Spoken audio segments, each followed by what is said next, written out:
हमारी इकोनॉमी उनकी इकोनॉमी में जमीन आसमान का अंतर। हम लोग ना फेंकने में नीरज चोपड़ा से आगे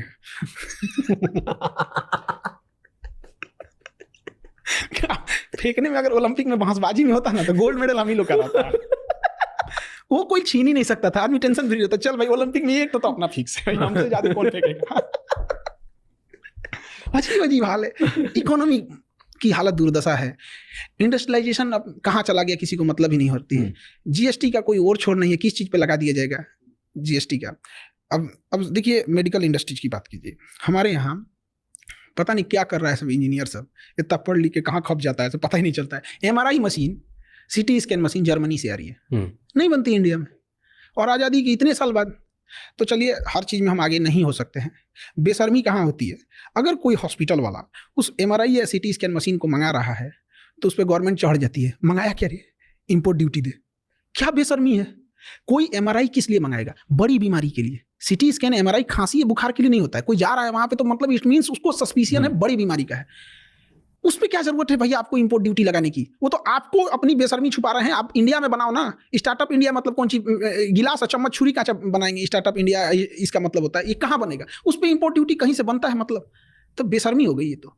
बट इसलिए करते हैं ना इंपोर्ट ड्यूटी की, अगर इंपोर्ट ड्यूटी लगाएंगे तो लोग कम बुलवाएंगे, उसकी वजह से कोई यहाँ का इंसान सस्ती चीज बनाने की अच्छा कम आएगा एमआरआई मशीन, तो कम आने की वजह से चीजें कम हुई, नुकसान ज्यादा है हमको। बट प्रॉब्लम्स तो बीमारियां तो बढ़ रही हैं। तो जो एमआरआई किसी को 1000 रुपये में होना चाहिए आज 5000 7000 लगता है, जिस वजह से एक बड़ा हिस्सा जिसकी मंथली इनकम 8000 10000 है वो एमआरआई कराएगा ही नहीं कराएगा। अब उसके ब्रेन में अगर कोई ट्यूमर था स्टेज 1 में था तो उसको दर्द तो होगा नहीं यहाँ पे। अब एमआरआई महंगा नहीं कराएगा, जब कराने जाएगा तो स्टेज 4 आ चुका रहेगा यहाँ पे। सरकार को सारा कमाई करना है इसी की वजह से, और अगर यही बात होना चाहिए था तो अब तक तो बन जाना चाहिए था।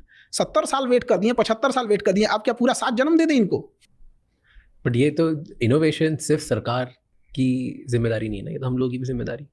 तो उस हिसाब से एक इंफ्रास्ट्रक्चर होना चाहिए, उस हिसाब से एजुकेशन चीजें बढ़नी चाहिए, उस बात सही बड़े होना चाहिए। यहाँ पे सरकार इंसेंटिव दे क्यों नहीं बनेगा। लेकिन बस वही है कि आपको हम कितना भी सैलरी देंगे, लेकिन आपके डिपार्टमेंट में एक सरकारी अधिकारी बैठा रहेगा, उससे नीचे देंगे हम आपको। क्यों नहीं प्राइवेट को दे दे बनाने के लिए। आज आप बोलिए अडानी को अंबानी को 2 साल में खड़ा कर देंगे सही हमारा। जाता क्या वहाँ के इंजीनियर को पूछा कितना सैलरी है तुम्हारा, 25 लाख, आ जाओ 30 लाख, खत्म। इसमें कौन सा दिमाग लगाना।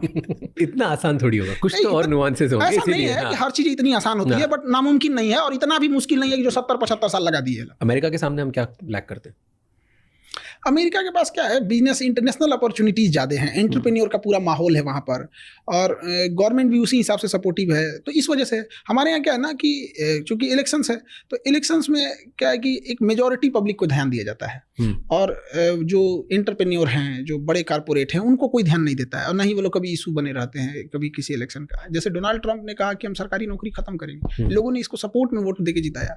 हमारे यहाँ कोई बोल दे गवर्नमेंट नौकरी खत्म करेंगे, क्योंकि आपने प्राइवेट में पहले वैसी अपॉर्चुनिटी नहीं दी। तो आप कोई एक पैर पे बैसाखी लेके चल रहा है तो उसका पहले पैर ठीक कर दीजिए, उसके बाद कहिए हम तुम्हारी बैसाखी छीन लेंगे।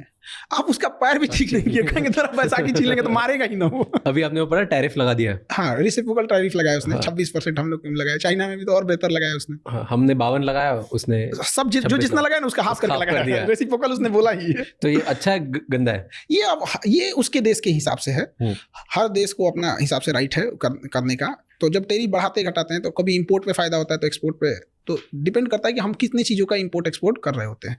और इंडिया का है तो इंडिया में भी भाई हर देश के साथ अलग अलग टैरिफ है। इंडिया को तो चाइना पे और लगाना चाहिए। हम लोग का ट्रेड बैलेंस बहुत खराब है चाइना के से, बहुत डूब रहे हैं हम लोग यहाँ पे। तो वही तो कहते हैं कि दुश्मनी कर कहाँ रहे हैं हम लोग चाइना से, नहीं कर पा रहे, मजबूरी है। क्योंकि अगर आज कौन सा घर है जहाँ चाइनीज सामान नहीं है, और बहुत बिजनेसेस है इंडिया में जो चाइना की वजह से चल रहे हैं और यहाँ पैसे कमा रहे हैं। बिल्कुल। तो चाइना से जो चीज़ें चाइना में मिलती है ना, एग्जैक्ट वही चीज़ें वियतनाम में भी मिलती है, एग्जैक्ट सेम प्राइस पे, सब कुछ सेम पे। हमको ये नहीं समझ में आता है कि इंडिया वियतनाम से प्रीफर करे।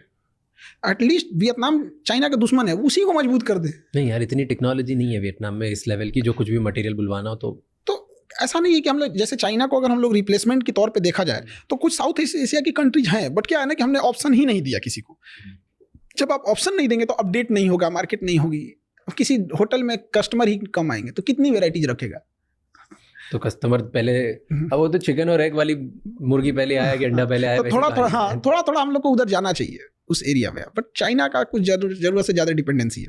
बट चाइना का और अमेरिका का अभी क्या 36 का आंकड़ा चल रहा है, देखा? हाँ, दोनों अपने अपने, वो एक सुपर पावर बना हुआ है, इसका कहना है हम बनेंगे, तो टसल पावर टसल है भयंकर। और अभी अमेरिका ने जितना टैरिफ लगाया चाइना ने उतना ही वापस लगा दिया, वो देखा? वो चाइना का ये चीज बहुत अच्छा लगता है। वहां पे आप उसको कुछ भी कीजिएगा, वो दबाव देगा। वो देश, उसके यहाँ पॉलिटिक्स नहीं है, उसके यहाँ देश है, वो तुरंत लगा देगा। हम लोग नहीं लगा सकते, मजबूरी भी है, हम लोग किसी को ब्लेम नहीं कर सकते। किसके दम पे कूदिएगा? ना इंडस्ट्रियलाइजेशन है, ना इकोनॉमी है उस हिसाब से, क्योंकि अमेरिका को, केवल अमेरिका पावरफुल नहीं ना, हर जगह पावर रखता है। वर्ल्ड बैंक से फंडिंग रोक देगा, हमारे लोन रोक देगा, IMF हो गए या वर्ल्ड बैंक हो गए, यूरोपीय यूनियन से दबाव बनवा देगा।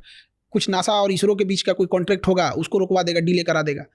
हर जगह UN में 4-5 मुद्दा फंसा देगा। कुछ नहीं करेगा तो अमेरिका को उठा के पाकिस्तान को एक लेटेस्ट हथियार देगा, ले तुम F-18 ले।